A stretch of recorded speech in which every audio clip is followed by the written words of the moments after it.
it's a gospel truth. That's not the issue. Of course it is, important. But education is a means to an end. It's an end, not an end in itself. For instance, it's been proven that if you educate the girl child, then you can even have population rates go down. And this has been proven in Kerala, which has the highest literacy and highest female literacy. The population growth rate is 0. And long before Amartya Sen, made this his, thesis, we had, it being practiced in Kerala, and Kerala became a 0 population growth rate long back. However, is Kerala a peaceful state today? Not at all. It is a state which has got 3 different communities equally divided, Hindus, Muslims, Christians, 30% each. It is a highly divided and poisoned society. It is a highly polarized society. That's one. Number 2, development. In the last 5 years, development has been 0. It's gone far worse. I'm just coming from Cochin, which is my hometown. There are no roads left in that city. A marvelous gem of a city has been completely ruined. Highly educated society, the most educated society in the world. Its literacy in Kerala is better than the United States. What has it done? If the citizens don't make use of that education to make the government accountable, this education is wasted. It's not going to solve the problems. What is the use of sitting with your education? Do something with it. It's a means to an end, to be empowered, to do the right thing yourself, and to have everybody in the government and in the industry around you do the right thing. Absolutely. Yes. Yeah, I just wanted to add, I'm Sumitra Prasad, and I'm just back. I came back from Punjab because I had 3 back-to-back programs, one for inclusive society. That is wherein we bring about all people, individuals with special needs into the mainstream. And then there was a workshop on women empowerment, where we are talking about not just education, but we're talking about a holistic education pattern, wherein there is a system, actually. We call it, and we fought for it. We fought for a flexible curriculum for individuals. They could be anybody. All the children, as you said, if they're not good in maths, it's fair enough. There's something called concept of multiple intelligences.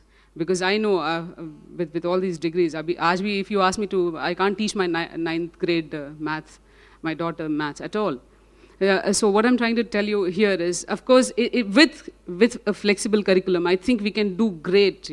We can really achieve a lot of things in the education system. That is one. The other thing I wanted to share with Jerry is yes, I mean, politics aside, but we can definitely make the difference. What you rightly said about him being a child soldier, and if we can rehab. I'm into rehabilitation process all the time. I mean, you talk about Vidarbha. I have been part of the counseling part of meeting the families of those farmers who've committed suicide. And I know how it is. I mean, I've gone through hailing from Maharashtra myself, so loyalty is definitely there. So, and sir, we can bring about that peace. It is within us. And like you said, if there is peace within, we can reflect it outside. Because only then the difference can be brought about. And it is not as worse. I mean, I am sorry, but I don't think that we are in a state of war. Like all the time we have this sensational journalism happening all the time. I'm also out of school of journalism way back '89 from Bharatiya Vidya Bhavan, and happened to be a Shivram Memorial Gold Medalist and all that stuff. But trust me, I think we can all individually make that difference. I know, we are social change agents. I guess that's why Jerry called upon all of us here, because iCongo believed that these are the guys, irrespective of whatever situation the world is in today, we can bring about the change, definitely. Whether it is domestic violence, whether it is communal violence. In Faizabad, we had a peace rally. Faizabad is where the bricks are, I don't know how many of us know here, the bricks for the Ram Janmabhoomi temple, सारे BRICS वहाँ पर ही हैं, वहीं से बनाए गए हैं, और वहाँ पे हमने एक पीस ह्यूमन चेन बनाया था. I was caught there, I was detained there, and ये सारी चीज़ें हुई, पर it is not the government. Forget the government. Who is the government? If we, it's just passing the parcel कि हाँ वो. I know nothing about politics. I know nothing about corporates. I'm not from that world at all. Grassroots level में, I think all of us, like you rightly said, if there is peace within, we are able to do that. we can reflect that and bring about the change. And I guess we all can. And it's sustainable because we hold on to it. It's not ek baar kiya, news kar liya, ho gaya, matter finish. It's like if you work on it, there is a follow-up process.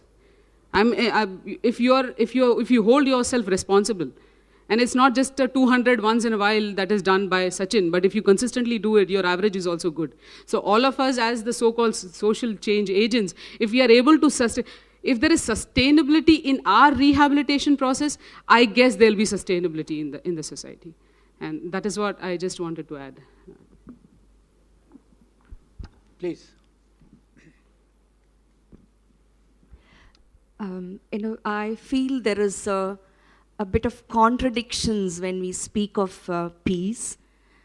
If you look at the indigenous communities all over the world, there is something which is there in the cosmos. The contradiction, I'm just trying to explain. What is there, we keep destroying.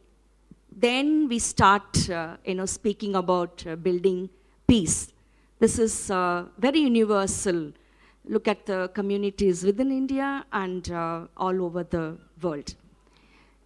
But what we need to learn from the indigenous communities, I am from Tumkur, where we are with 1,000 villages. In the face of untouchability, in the face of poverty, in the face of conflicts, the people are very, very peaceful. Where does that peace come from? So my understanding is that the more and more the people are rooted with the cosmic rhythm of life, the more sustainable peace is possible. This is what I have learned from the ordinary people in the villages. And we are very good at, looking at religion, looking at gurus, and we are willing to be the followers of, those gurus and those religions.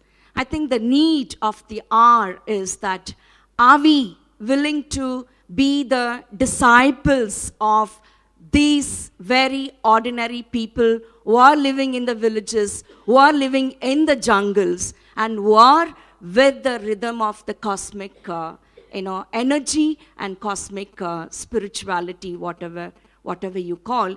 And so therefore, maybe going back or understanding from this indigenous spirituality, maybe the sustainable peace can be brought in. This is my humble and simple learning from the very ordinary people. I just want to add what you said. See, we cannot say the government is not important. The government, as Anita said, is very important and very powerful. And we can, really together pressurize the government to make it change, make them accountable. I think that's very important. We have to really pressurize our elected representatives to change. And, they are corrupt and everything, but I think a lot of responsibility lies within us. Absolutely. To, collectively bring about a change in the governance. Absolutely. Mahesh, what is I government? think one way of bringing No, government is bureaucrats, politicians, the ruling elite. Yeah, I'll but- give you a small example about how we can, do something. This evening, there is a wedding reception of the son of a gentleman called Nahata, who is very much involved in this 2G scam.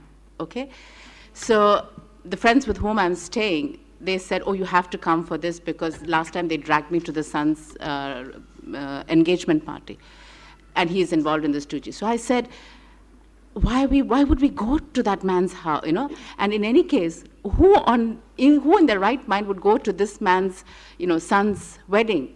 And they said, you'd be surprised. Every minister will be there. You what?